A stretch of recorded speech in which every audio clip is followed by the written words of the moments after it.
So how do you deal with bad actors, bad characters that pop up in your personal or your business life? I'm going to be talking about that next.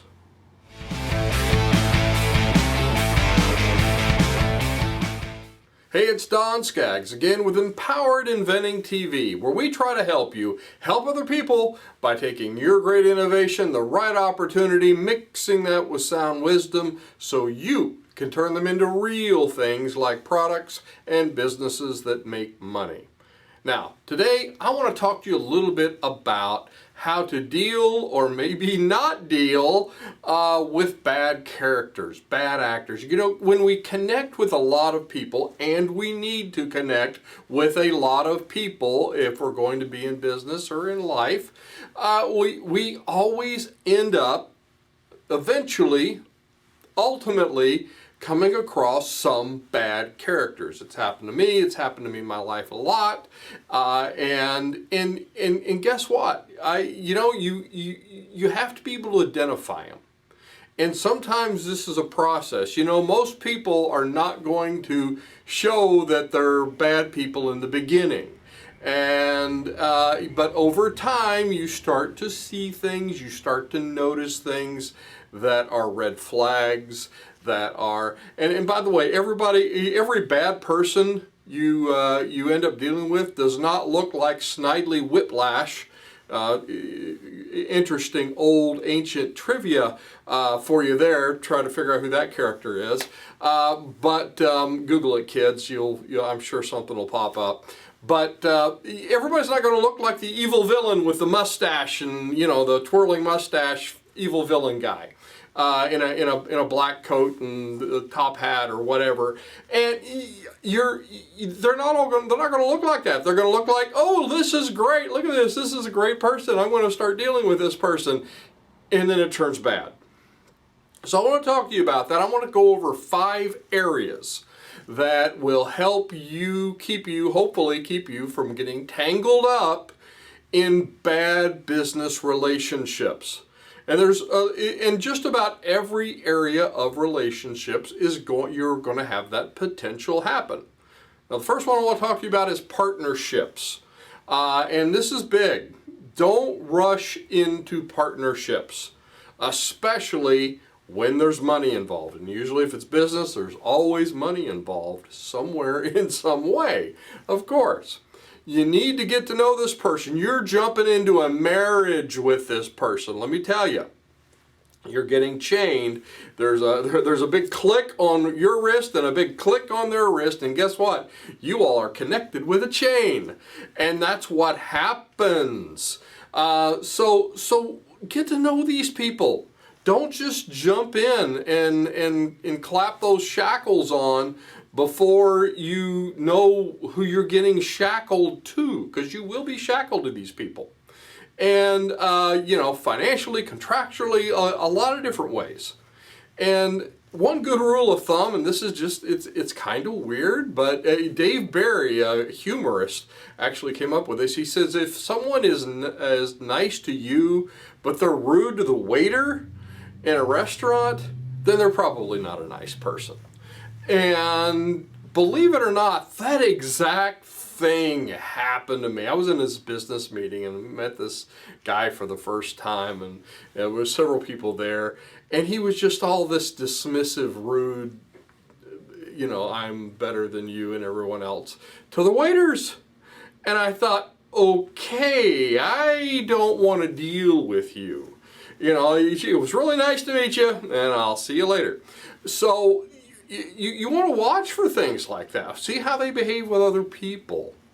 And the big thing is if they do turn out to be sort of a decent person, at least in the beginning, and you're saying, okay, I do want to be partnered with this person, you have to sit down and you all have to decide among yourself, especially if this is a partnership, who is going to be the person who is going to make the final decisions.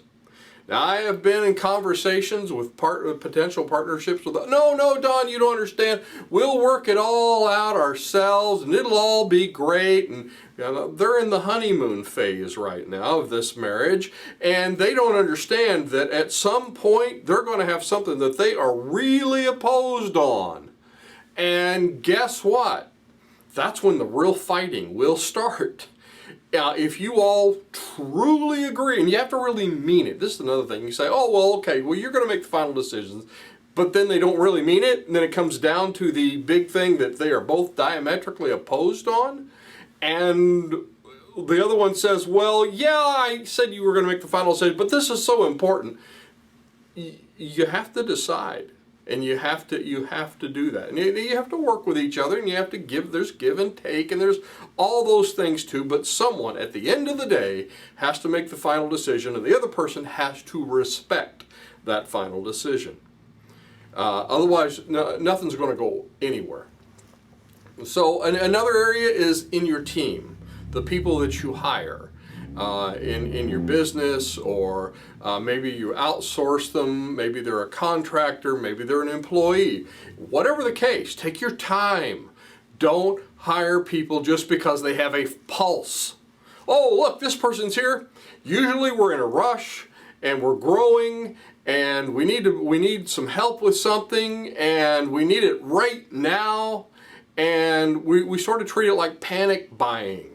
And all of a sudden you're just like, I need to hire these people, I need to hire these people, I need to hire these people. And guess what? You have let crazy into the building. And when you let crazy into the building, your problems are going, you think you have problems now, not having enough people? You're going to have all kinds of problems if you have crazy in the building. So take your time and get to know who these people are and make sure they can do what they said they were going to do, and not just everybody always comes in, oh yes, I'm wonderful and I do all this stuff. And no, vet it, make sure that they're real. Don't keep crazy out of the building. It will make things worse. Another area is with vendors. Yes, you will have relationships with vendors, people that you buy components from, people that you buy products from and resell, people that other companies that you are dealing with. And yes, those are business relationships, and those are very important business relationships. Now, if you're getting a critical component for your product, or a critical for your business, or whatever it is, if you're getting something critical, if you, in any way, shape, or form you can do this, get 3 quotes for everything, and always have backup vendors. You always need to have a backup. Now, of that, you want to have what you might want to call your prime vendor. Is the one, okay, this is the one, they got the best product, the best service, the best price, and this is the one we really want to go with. If that all just goes to hell in a handbasket, we've got plan B right here with this other guy, this other person. And so find suppliers, though, when you are working with them, find them that act like good partners. And by the way, treat them like that too. Treat them like a good partner. If you want a good partnership, you got to treat them like a good partner. Every one of these things goes both ways, by the way. So and by the way, if you are the one that says, I just can't work with anybody, everybody just seems like they just treat me awful and blah, maybe the problem is you. So, you might want to do a little self-evaluation if that's what's going on. But be good to everybody, because everybody's having a hard time with everything, with something somewhere in their life. And that's my philosophy, and guess what? I've built some really great relationships because of that attitude and that truth. So, but with suppliers, treat them like good partners. If a problem arises, and guess what? Problems always arise. Then work with them to fix it instead of fighting them to fix it. That's very, very important. Very important. And by the way, if they treat you kind of like, well, this is our rules, and if they're really bureaucratic and it's like, we make all the rules and you're just under our thumb, and especially if it's a big company, you might want to find another. They may not need to be the prime vendor. So another thing is with customers. Yes, You have relationships with customers, very important, but also you don't want a customer who is a bad character. There are some people you just do not want to sell to. They're called problem customers. And by the way, don't grovel to them. Don't end up spending 90% of your time on 5% of your customer base, which will be those problem customers. They will come up. You couldn't please them if you gave them your business. You sometimes, some people you just can't please. It's no matter what you do. It's like, no, it's not good enough. It's not, why doesn't it fly around the room while it does all the things you promised? No, well, I'm sorry. Sorry, maybe you would like to go somewhere else. You know, it's funny, this marketplace is really big. There's a lot of other people out here. Why don't you go bother them a while? But you don't need to deal with some of those. Deal with the ones that love you, love your product. And make a product that a lot of people will love. But don't fuss, worry, and focus, and pull the focus away from all the good relationships that you can have out there with good customers on just those few percentile ones that are going to be bad actors. They're out there. They're going to happen. Just move on. And lastly, with competitors. Yes, you can have good relationships with competitors if they're if they're good people. If they're bad people, and this is another thing, you can't keep bad people from doing bad things. That is just that is a truth. I don't care what laws you pass, how many patents you got, whatever. You're not going to keep bad people from doing bad things. And by the way, you're also always going to have competitors. I had competitors that I actually had good relationships with, folks I'd go to dinner with during a trade show. And I got to know these people, and they became kind of like colleagues. Now, yeah, we were both vying for the same customer, but we were still able to get along. Some I didn't, and that's fine. If they want to act that way, again, we just kind of steer clear of those ones.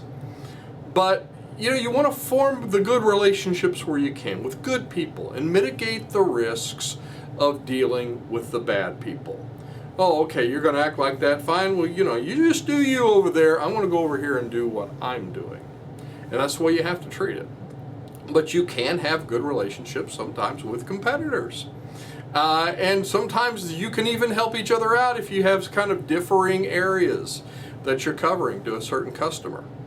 I've even had some times where it's like I couldn't take care of the needs of one customer, but I would refer somebody else and say, well, you know what, so and so might be a better fit for you, and they appreciated that. So don't think, and this is my last point, is don't think that you're chained to bad people in any of these relationships, in any of these areas. Don't think you're chained to these people because of some kind of dysfunctional rules either you have or you've created for yourself or they have created for you. Because that'll happen too. Oh, we have to get this from them because of X, Y, and Z. Oh, we have to do this because of X, Y, and whatever reason, you have to really kind of set that aside sometimes and say, is this really worth dealing with this person? And usually the answer is no. So what do you do? Just don't chain yourself, and just because of rules that you've set for yourself. So what do you think when it comes to coming across bad characters? How do you deal with it? Let me know in the comments. And if you're looking for more on getting connected with the right kind of people, join us at kyinventors.org. We got a lot of great people there, and we're growing, and we're bringing on new people all the time from all over, and we'd love to have you join us. I'm Don Skaggs. This is Empowered Inventing TV. Like, subscribe, whatever platform you're watching this on. We're on a lot now. And help us to build our tribe, and I will look to see you at the next meeting, workshop, online course, or on the next video.